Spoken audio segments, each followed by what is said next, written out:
What does your prayer time look like? You know, I used to hear about people who prayed for 3 hours and 2 hours and all. And I tried to do that, and very often I just go to sleep. So I used to get discouraged. I mean, I remember once, I said, I'm going to do an all-night prayer session because I've heard of people who prayed all night. So I was in the Navy, I had a room to myself in that ship. So I knelt down at, I don't know, about 9 o'clock, and I thought I'd prayed for a long time, and it looked only 9:30. Oh, I better carry on. Then I prayed. I thought I prayed for another 2 hours, only 9:45. It seemed to be going so slow. If you want time to go slowly, just kneel down to pray. And I was determined, I'm going to pray all night. And I didn't sleep. I knelt down my bedside, prayed, struggled, 11 o'clock, 12 o'clock, 1, 2, 3, 4, 5, 6 o'clock in the morning. I attained it. It was like finishing a marathon race. I got absolutely nothing from it except a night of lost sleep. But I satisfied myself that I prayed all night. I wasn't praying all night.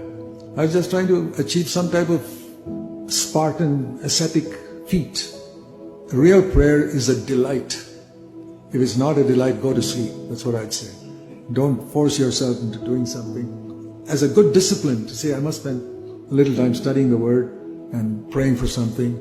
But if you force yourself, that's not the way. You know, when I heard of all these testimonies, I said, what does the Bible say? How long did Jesus tell us to pray for?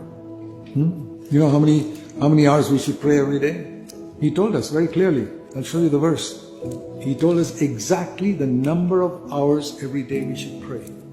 Turn to Luke chapter 18, verse 1. How many hours should you pray? Luke 18, verse 1. 24 hours. Men should pray always, at all times. And the Apostle Paul, writing to the Thessalonians in 1 Thessalonians 5:17, also tells us how long we should pray. 1 Thessalonians 5:17. Pray without stopping. What does that mean?